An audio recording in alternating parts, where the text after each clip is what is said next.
rare and disturbing photo from 1904. Helena Carvalho had spent 15 years as a curiore at the Brazilian National Archives in Rio de Janeiro, but she had never encountered anything quite like the collection that arrived on that. The wooden crates bearing the seal of the defunct Fazenda São Benedito had been discovered during the demolition of a colonial mansion in the interior of São Paulo state. Helena's specialty was 19th century Brazilian photography, a field that required both historical expertise and detective skills. The early days of photography in Brazil were poorly documented, with many images lost to time, humidity, and deliberate destruction. When she heard that the crates contained photographic materials from the 1940s, her excitement was palpable.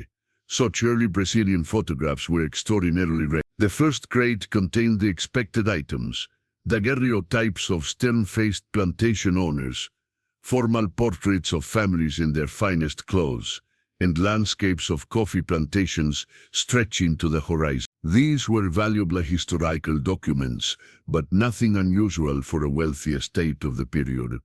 It was the second crate that changed everything. Hidden beneath layers of oiled cloth and wrapped in what appeared to be a priest's vestments was a leather portfolio tied with a black ribbon. The leather was cracked with age, but had been carefully preserved.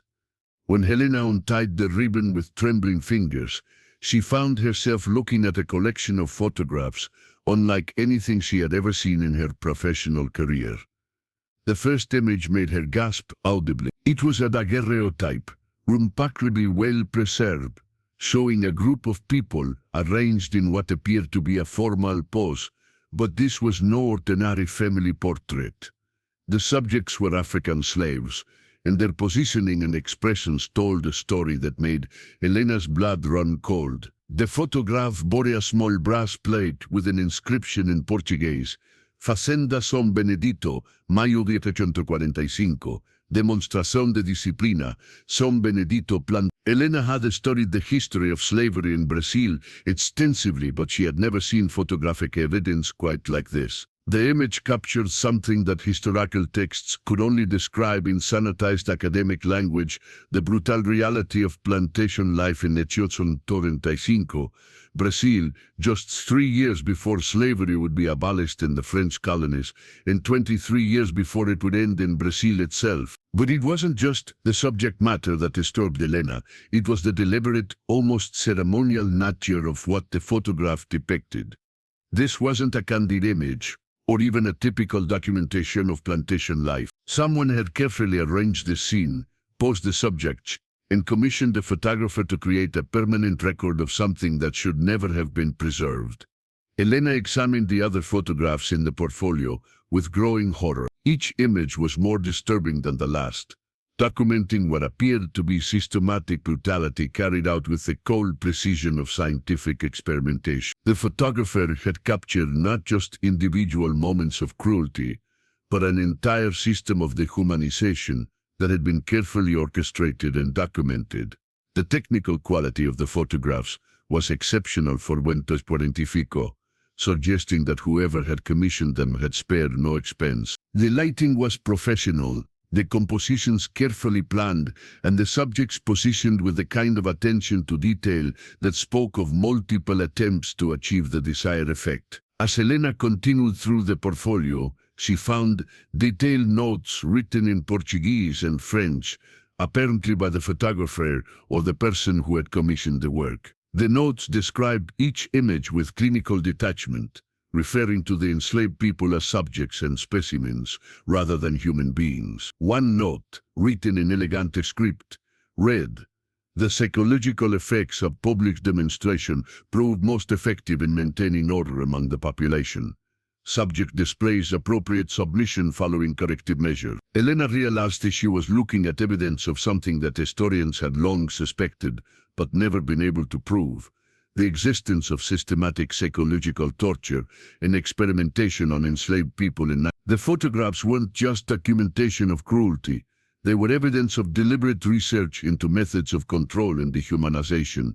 The implications were staggering. If these photographs were authentic, and Helena's expert eye told her they were, They represented one of the earliest known examples of photography being used to document crimes against humanity. They also provided evidence of the scientific approach that some plantation owners had taken to the management of enslaved people, treating them as subjects for experimentation rather than as human beings. Elena's hands shook as she carefully placed the photographs back in their protective wrapping.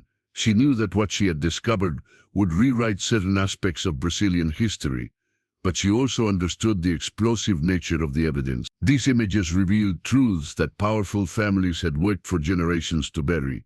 The Fazenda São Benedito had belonged to the Monteiro family, one of Brazil's most prominent coffee dynasties. The family had successfully transformed themselves from slave-owning plantation owners into respected industrialists and politicians. Several Monteiro descendants still held positions of influence in Brazilian society, and Helena knew that the revelation of their family's documented crimes would create a scandal of unprecedented proportions. But as a historian and a curiado, Helena felt a responsibility to preserve and share this evidence, regardless of the consequences. These photographs were more than just historical artifacts.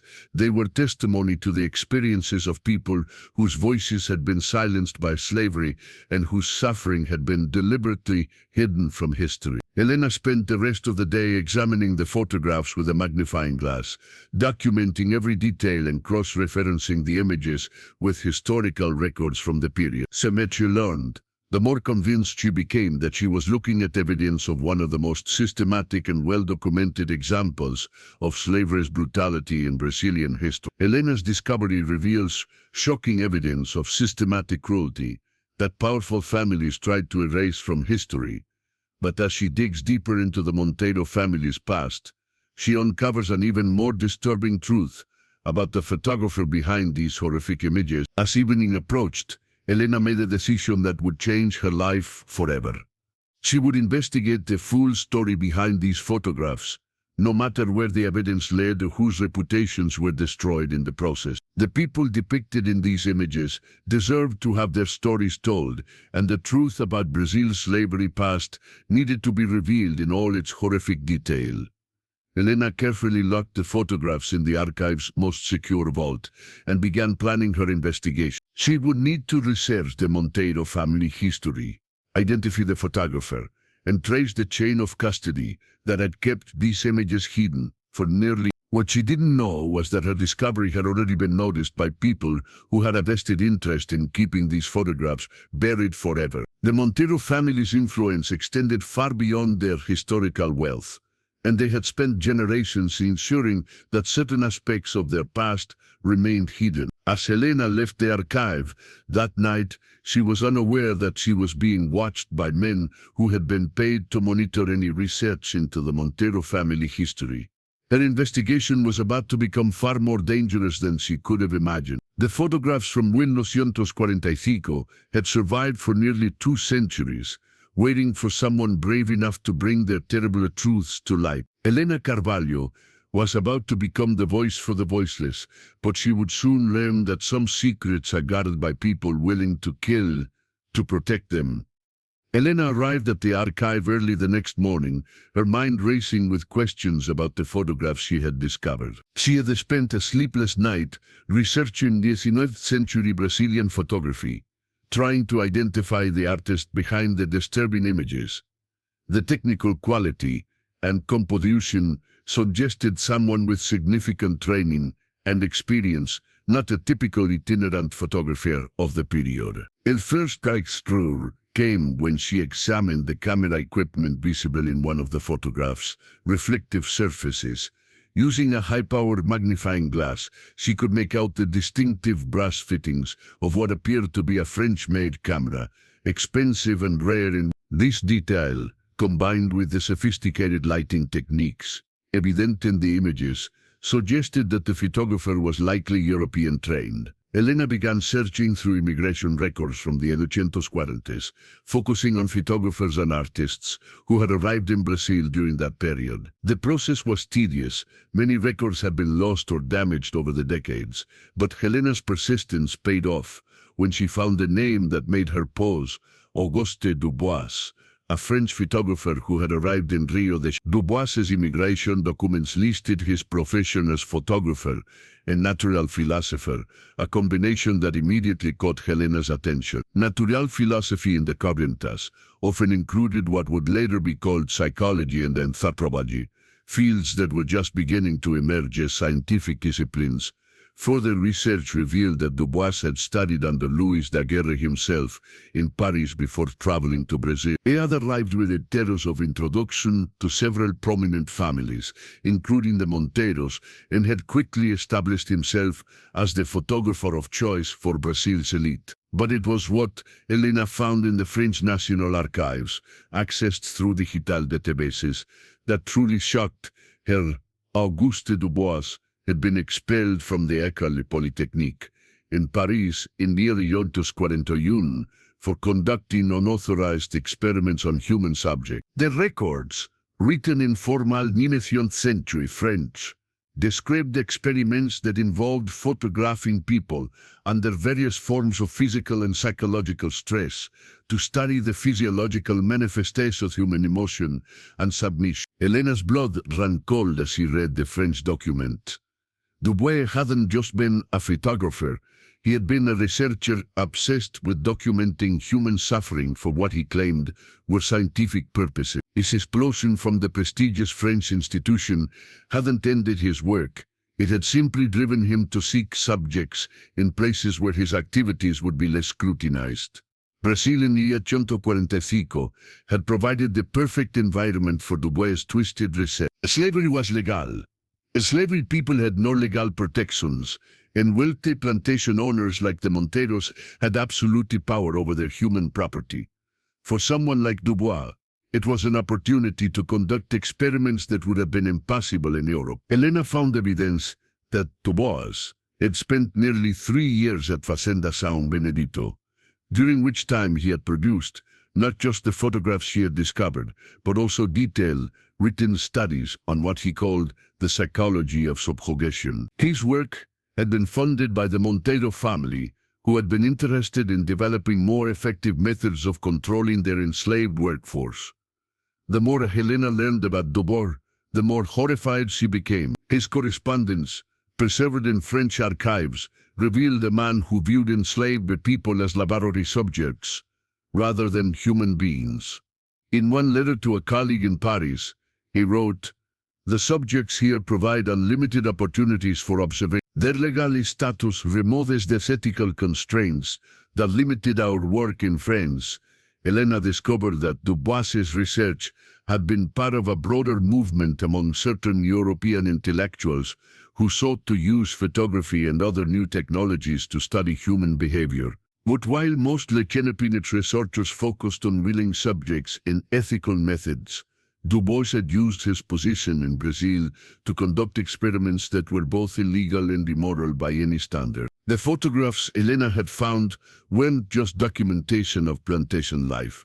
They were evidence of systematic torture conducted under the guise of scientific research. Each image had been carefully planned and executed to capture specific psychological and physical responses, with the enslaved people serving as unwilling subjects in Dubois's twisted experiments. Helena found records indicating that Dubois had planned to publish his findings in European scientific journals, using the photographs as evidence for his theories about racial hierarchy and the natural submissiveness of certain populations. His work was intended to provide scientific justification for slavery and colonialism, using fabricated evidence obtained through torture.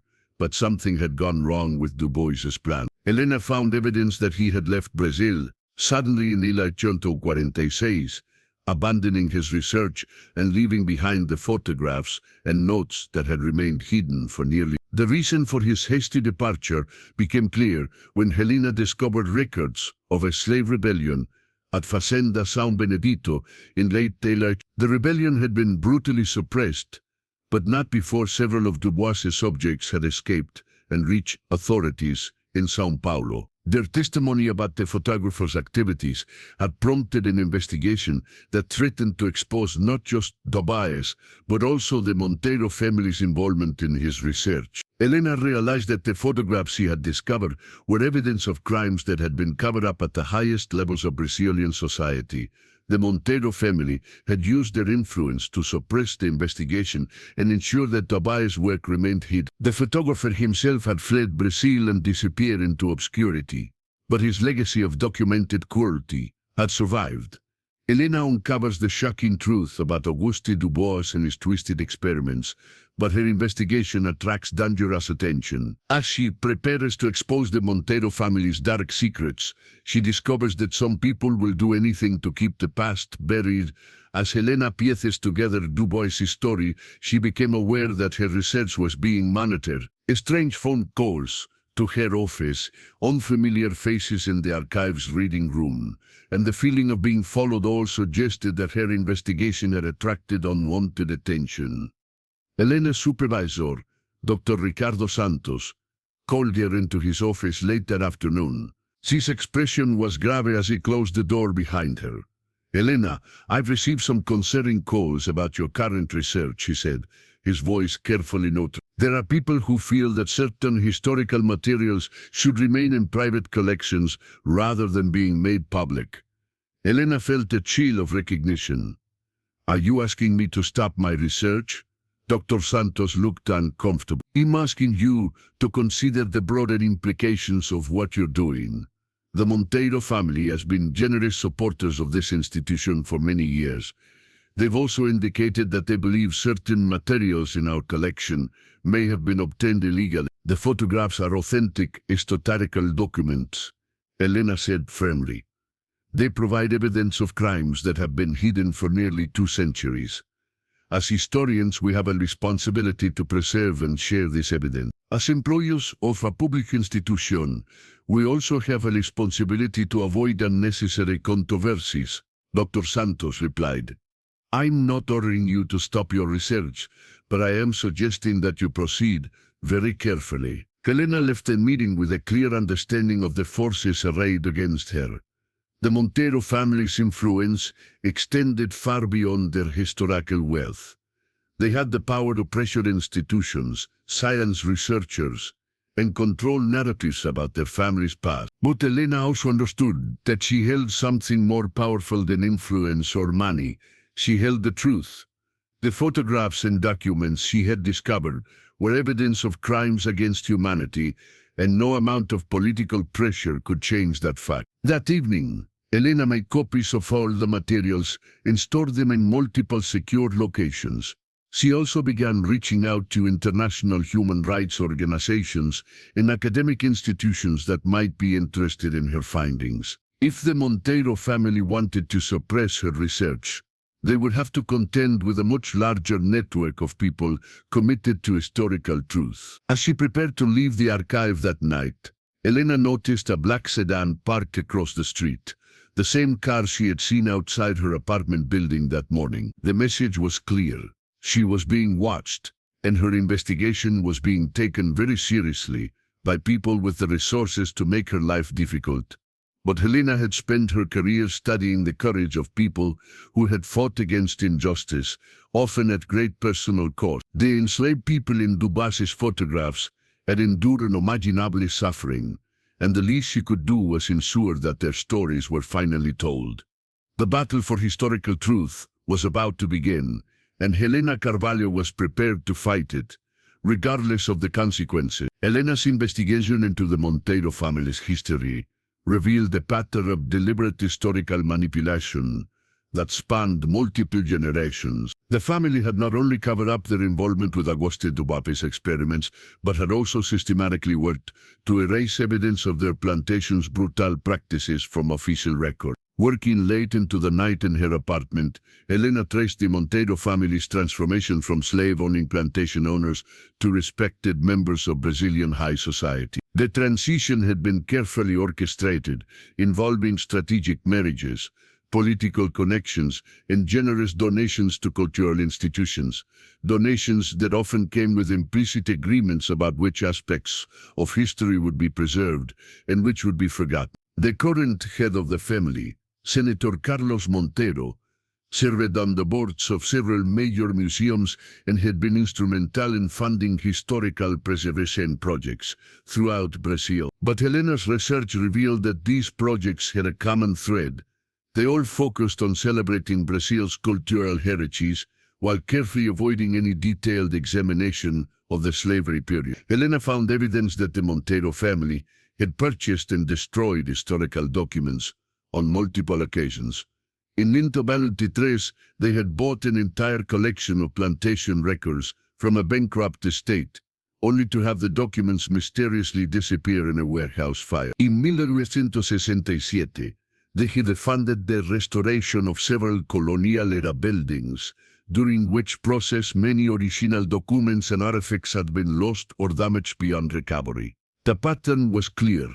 The Monteiro family had spent over a century systematically erasing evidence of their ancestors' crimes, using their wealth and influence to control historical narratives and ensure that their family's reputation remained untarnished. But Helena's most disturbing discovery came when she found evidence that the family's efforts to suppress historical truth had continued into the present day. Academic researchers who had attempted to study the Monteiro plantation records had found their funding mysteriously withdrawn, their access to archives restricted, and their careers derailed by professional obstacles that seemed to appear from nowhere. Maria Santos, a historian who had attempted to research slave conditions on coffee plantations in the 1990s, had seen her research grant cancelled just weeks before she was scheduled to visit the São Paulo State Archives. When Helena contacted Santos, now retired and living in Portugal, the older woman's voice carried a note of fear even after all these years. I was warned to stay away from certain family histories, Dr. Santos explained during their phone conversation. At first, I thought it was just academic politics, but then strange things started happening. My office was broken into, my research notes were stolen, and I received anonymous phone calls telling me to focus my research elsewhere. Helena realized that she was following in the footsteps of other researchers who had tried to uncover the truth about Brazil's slavery past, only to be silenced by people with the power and motivation to keep certain secrets buried. The Monteiro family's influence extended far beyond academia. Helena found evidence of their involvement in media companies, publishing houses, and even textbook publishers. They had used this influence to ensure that educational materials about Brazilian slavery focused on general historical trends rather than specific examples of plantation brutality. Helena's research revealed that the photographs she had discovered weren't the only evidence of the Monteiro family's crimes that had survived. There were other collections, other documents, and other testimonies that had been scattered and hidden over the decades. Would the family have been systematic in tracking down and destroying these materials, using private investigators, legal threats, and financial pressure to ensure that their secrets remained buried? The more Helena learned about the Monteiro family's efforts to control historical narratives, the more she understood the significance of her discovery. The photographs from 1945 weren't just evidence of historical crimes. They were proof of an ongoing conspiracy to suppress historical truth that had lasted for nearly 2 centuries. Helena's investigation also revealed the human cost of this historical manipulation. Families of enslaved people who had tried to research their ancestors' experiences had been denied access to records, told that documents had been lost, or simply ignored by institutions that were supposed to serve the public interest. The Monteiro family's efforts to protect their reputation had effectively erased the stories of hundreds of people who had suffered and died on their plantation. As Helena continued her research, she became aware that her activities were being monitored more closely. Her phone calls were being recorded, her emails were being intercepted, and her movements were being tracked by people who clearly had significant resources at their disposal. The pressure intensified when Helena received a visit from Dr. Eduardo Monteiro, a prominent lawyer and descendant of the plantation-owning family. He arrived at the archive unannounced, accompanied by 2 assistants who looked more like security personnel than legal professionals.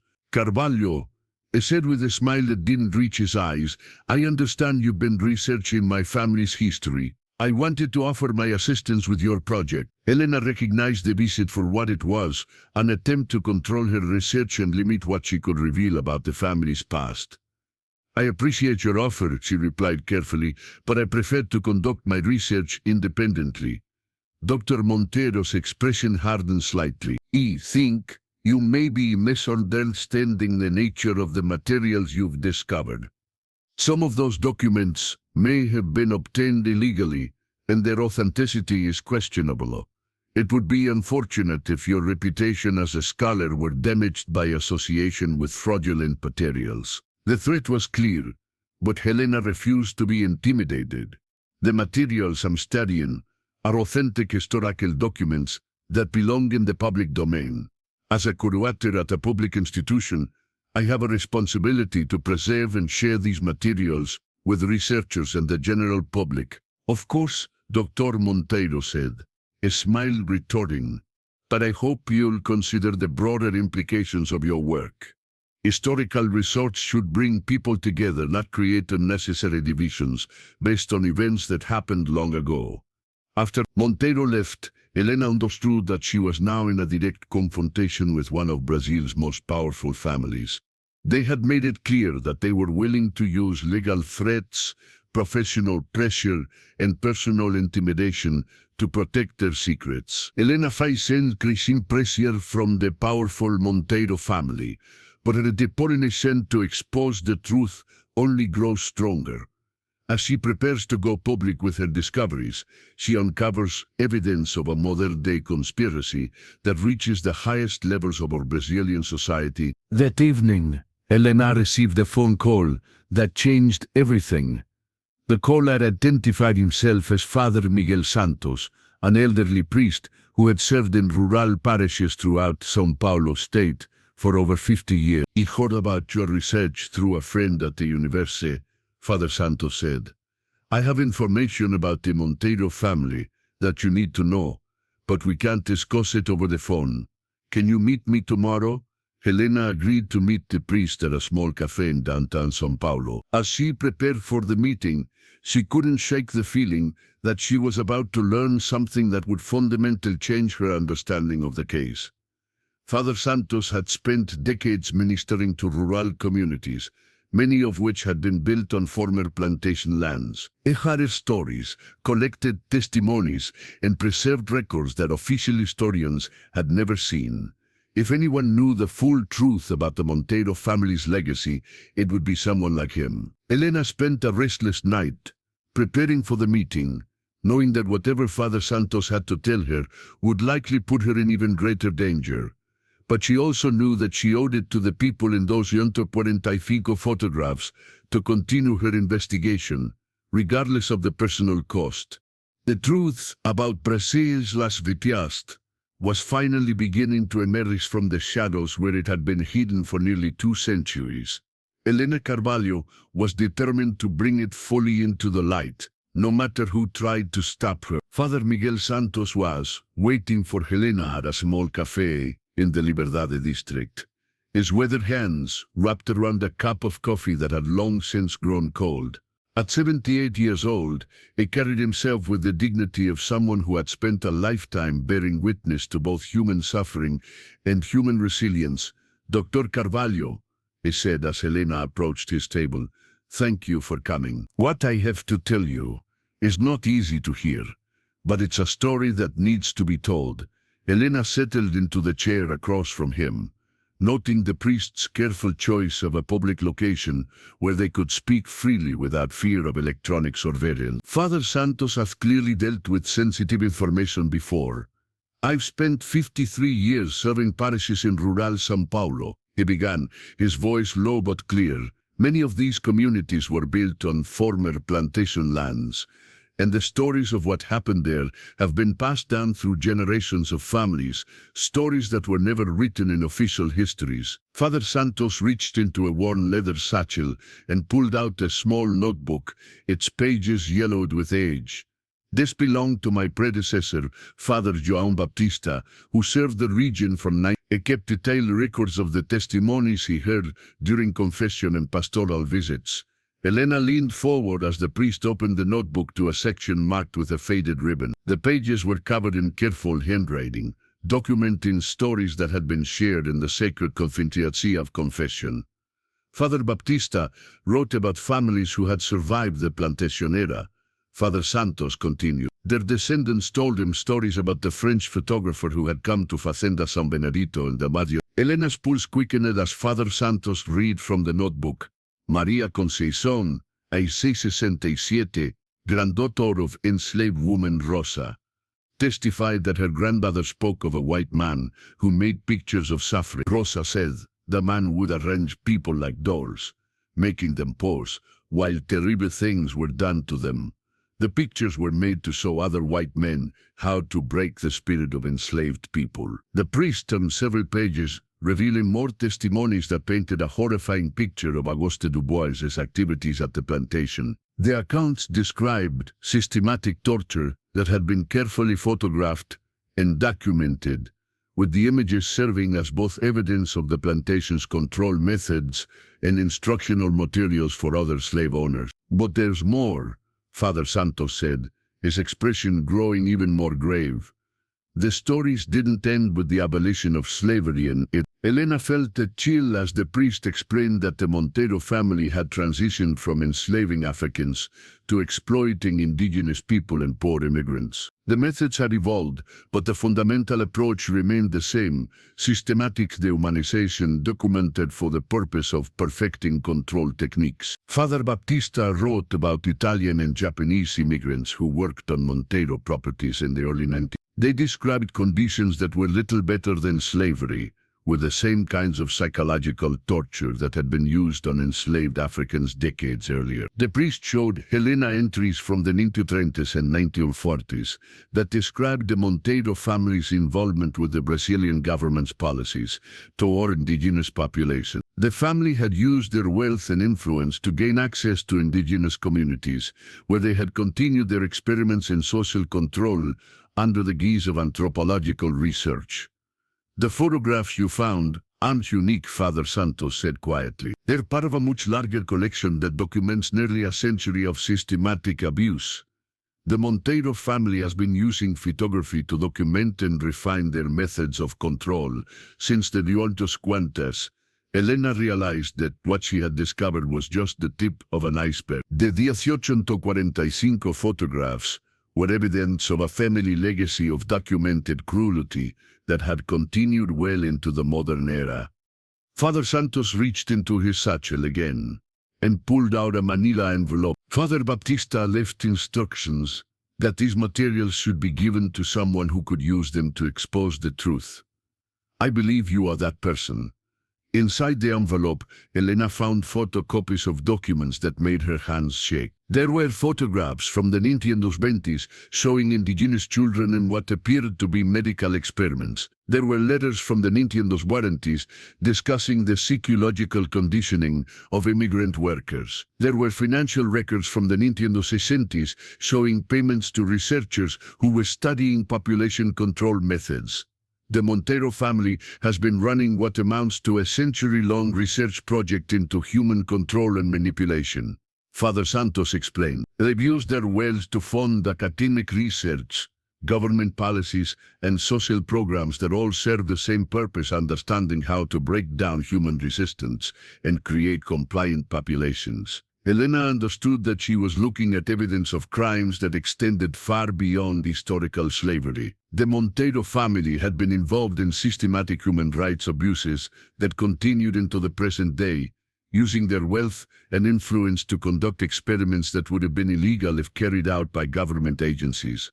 Why are you sharing this with me now? Elena asked. Father Santos' expression was resolute. Because the time for silence has passed. I'm old, and I won't live much longer. These stories need to be told while there are still people alive who remember them. The families who shared these testimonies with Father Baptista trusted the church to preserve their stories. I'm trusting you to make sure they're finally heard. The priest also revealed that Helena wasn't the first researcher to discover evidence of the Montero family's crimes. Over the decades, several investigators had uncovered pieces of the puzzle, but they had all been silenced through various means, some through professional pressure, others through more direct threats. Ana Ribeiro was researching indigenis inauguradas in the 1980s, when she discovered documents about the Montero family's activities. Father Santos said she died in a car accident just weeks before she was scheduled to publish her findings. The accident was ruled mechanical failure, but her research notes were never found. Helena realized that her investigation had put her in genuine physical danger. The Montero family had demonstrated a willingness to use violence to protect their secrets, and they had the resources to make threats credible. But Father Santos also offered hope. He had been quietly building a network of allies over the decades, other priests, community leaders and activists who were committed to exposing the truth about Brazil's hidden history of systematic abuse. "You're not alone in this fight," he assured Helena. "There are people who have been waiting for someone with your expertise and courage to bring these stories to light. We can protect you, but only if you're willing to trust us." Father Santos reveals the shocking scope of the Montero family's century-long conspiracy, but Helena's investigation is about to take a dangerous turn. As she prepares to expose the truth, she discovers that some secrets are protected by people willing to kill. As their meeting concluded, Father Santos gave Helena a secure phone number and instructions for making contact with his network of allies. He also warned her that the Montero family would escalate their efforts to stop her research now that they knew she had access to Father Baptista's records. "They've spent over a century building their reputation and hiding their crimes," he said. "They won't allow one historian to destroy everything they've worked for. Be very careful, Dr. Carvalho. The truth is powerful, but so are the people who want to keep it buried." Helena left the cafe with a clear understanding of the magnitude of what she had uncovered. The 1845 photographs weren't just evidence of historical crimes. They were part of an ongoing pattern of abuse that had continued for nearly 2 centuries. The Montero family had used their wealth and influence to conduct systematic experiments in human control, documenting their methods and refining their techniques across multiple generations. As she walked through the busy streets of São Paulo, Helena felt the weight of responsibility settling on her shoulders. She held evidence that could expose one of the most systematic and long-running examples of human rights abuse in Brazilian history. But she also knew that revealing this truth would put her in direct conflict with one of the country's most powerful families. That evening, Helena began preparing for what she knew would be the most important and dangerous phase of her investigation. She had the evidence, she had allies, and she had the moral conviction to see the project through to its conclusion. The question was whether she would survive long enough to tell the story that had been waiting nearly 2 centuries to be told. Helena's contact with Father Santos' network began 3 days after their meeting, when she received a coded message directing her to a small bookstore in the Vila Madalena neighborhood. The shop, Libraria Resistencia, specialized in books about social justice and human rights. A fitting location for what Helena was beginning to understand was a carefully organized resistance movement. The bookstore's owner, Luisa Fernandez, was a woman in her 60s with silver hair and intelligent eyes that seemed to take in everything at once. She greeted Helena with a knowing smile and led her to a back room where several people were already waiting. "Carvalho," Luisa said, "welcome to our little group of troublemakers." The assembled group represented a cross-section of Brazilian society, united by their commitment to exposing historical truth. There was Dr. Roberto Silva, a forensic anthropologist who had spent years documenting mass graves from the military dictatorship. Era Professor Carmen Oliveira, a sociologist who specialized in indigenous rights, and João Pereira, a journalist who had been investigating corporate corruption for over 20 years. "We've all encountered the Montero family's influence in our work," Dr. Silva explained as Helena took a seat at the small conference table.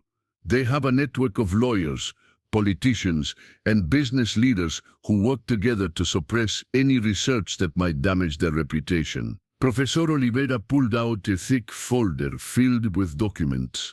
I have been tracking their activities in indigenous communities for 15 years. They've been involved in land grabs, forced relocations, and what can only be described as cultural genocide. But every time I try to publish my findings, I face legal challenges and professional obstacles. Juan Pereira added his perspective as an investigative journalist. The Monteiro family controls significant media interest, both directly and through shell companies. They've killed the stories, fired editors, and bought entire publications to prevent certain information from reaching the public. Elena realized that she had stumbled into a conspiracy that was far more extensive than she had imagined. The Monteiro family hadn't used to cover up their historical crimes. They had built an entire infrastructure designed to control information and suppress research that might threaten their interests. But we've been fighting back, Luisa said with quiet determination. For years, we've been collecting evidence, documenting their activities, and building a case that will be impossible to suppress. The group showed Elena evidence they had gathered over decades of careful investigation. There were financial records showing the Monteiro family's funding of research projects that were designed to justify discrimination against indigenous people and Afro-Brazilians. There were correspondence between family members and government officials discussing strategies for controlling problematic populations. There were photographs and testimonies documenting ongoing human rights abuses on properties owned by Monteiro-controlled companies. Your discovery of the 825 photographs is the missing piece we've been waiting for, Dr. Silva explained. Those images provide historical context for everything we've documented about the family's modern activities. They show that this isn't just contemporary corruption, it's a pattern of systematic abuse that has continued for nearly 2 centuries. Elena learned that the network had been preparing for years to expose the Monteiro family's crimes, but they had been waiting for evidence that would capture public attention and make the story impossible to ignore. The 845 photographs, with their shocking visual impact and historical significance, provided exactly that kind of evidence. We have a plan, Professor Oliveira said, spreading out a timeline on the table. We're going to release everything simultaneously: your historical evidence, our contemporary documentation, and testimonies from victims and their families. The story will be published in multiple countries at the same time, making it impossible for the Monteiro family to suppress. The plan was ambitious and carefully coordinated. International human rights organizations had agreed to release reports on the same day that major newspapers would publish exposé articles. Academic journals would publish peer-reviewed papers documenting the evidence, while documentary filmmakers would release a film that had been secretly in production for 2 years. The key is timing and coordination. If we release everything at once, they won't be able to control the narrative or suppress the story. The evidence will be out there for the world to see. Helena was impressed by the network's organization and commitment, but she was also aware of the risks they were all taking. The Monteiro family had demonstrated a willingness to use violence to protect their secrets, and the group's coordinated attack would certainly provoke a strong response. What about security? Helena asked. They've already made it clear that they're willing to intimidate researchers and silence critics. Luisa's expression grew serious. We've taken precautions. Each of us has multiple copies of all evidence stored in secure locations around the world. We have legal protection from international human rights organizations, and we've arranged for safe houses if anyone needs to disappear for a while. The group had also arranged for Helena to work with Dr. Maria Gonzalez, a forensic photographer who specialized in authenticating historical images. Dr. Gonzalez would examine it in Mayos 45, 45, 45, 45, 45, 45, 45, 45, and provide expert testimony that would be impossible to challenge in court. The Monteiro family will claim the photographs are fake, Dr. Silva warned. They'll hire experts to challenge the evidence and try to discredit your research. We need to be prepared for a full-scale assault on the credibility of our findings. Elena spent the next several hours reviewing the network's evidence and understanding her role in their coordinated exposure plan. She would be responsible for presenting the historical context and explaining the significados en 245 photographs, while other members of the group would focus on contemporary evidence and victim testimonies. As the meeting concluded, Elena felt both excited and terrified about what lay ahead. She was part of something much larger than her individual research project. She was participating in a coordinated effort to expose one of the most systematic and long-running examples of human rights abuse in Brazilian history. But she was also aware that the Monteiro family would not surrender without a fight. They had spent over a century building their reputation and hiding their crimes, and they would use every resource at their disposal to prevent the truth coming to light. How long do we have? Elena asked as the group prepared to leave. 2 weeks, Luisa replied. The international release is scheduled for the anniversary of the abolition of slavery in Brazil. The symbolism will be powerful, and the timing will maximize media attention. Elena left the bookstore with a clear understanding of her mission and the support network that would help her accomplish it. She had 2 weeks to prepare for what would be the most important moment of her career, and possibly the most dangerous. The 1845 photographs that had started her investigation were about to become the centerpiece of a coordinated international effort to expose nearly 2 centuries of systematic abuse. The truth was finally going to come to light, but Helena knew that the Monteiro family would do everything in their power to stop it.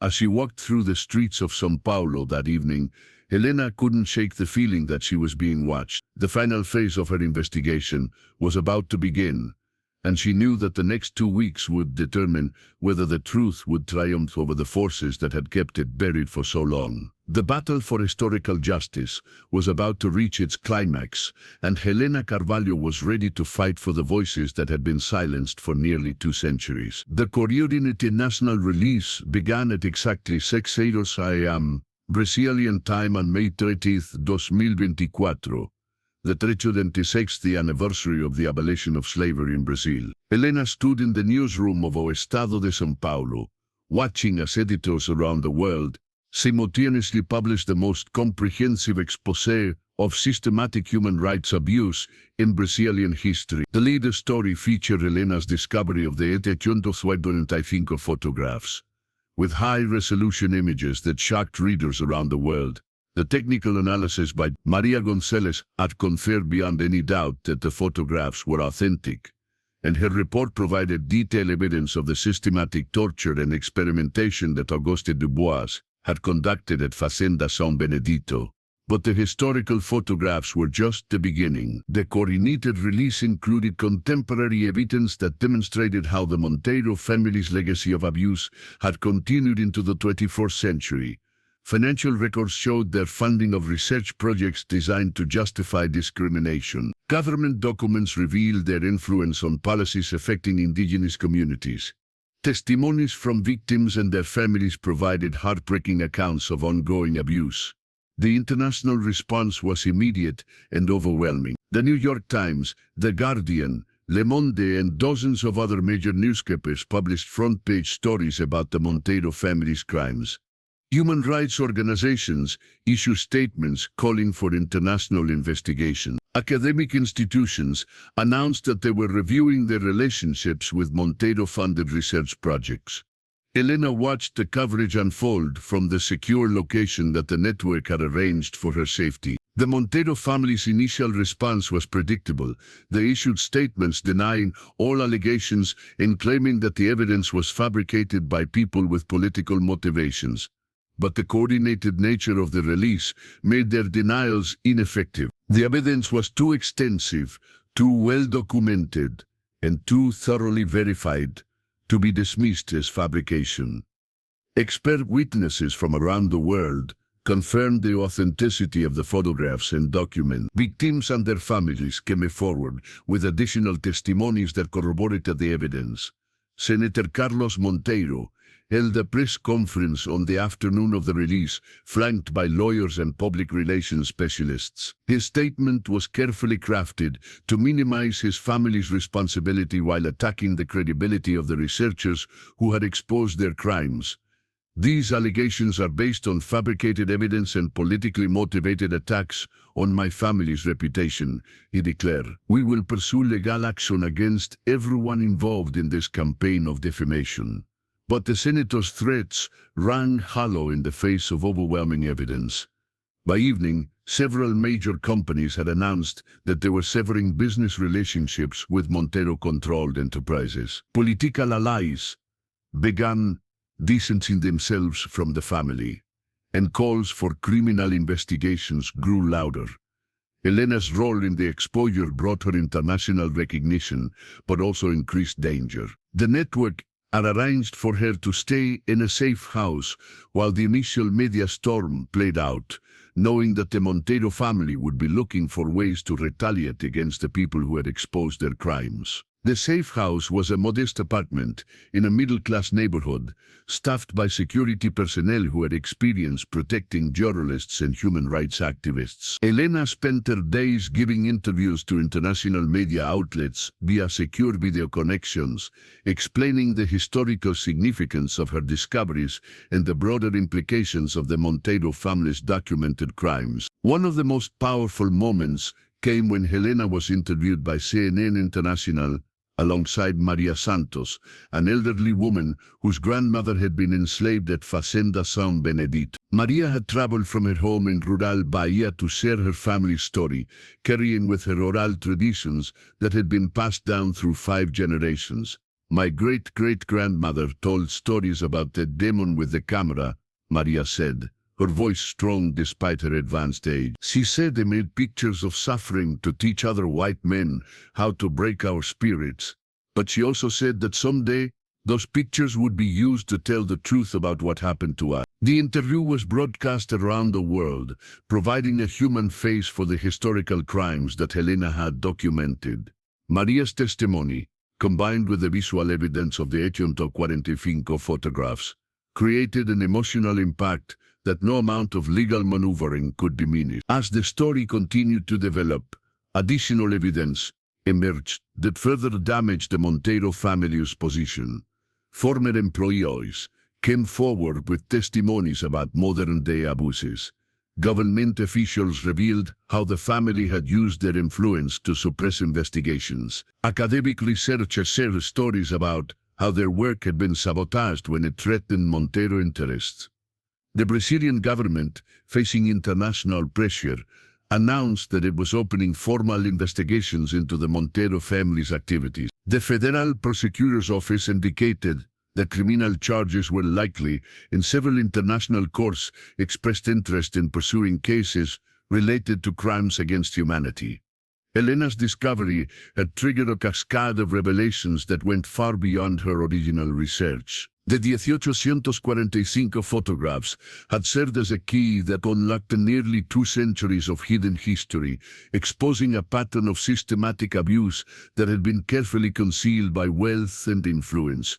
But perhaps the most significant outcome was the impact on public consciousness. The story had sparked a national conversation about Brazil's slavery past and its ongoing legacy.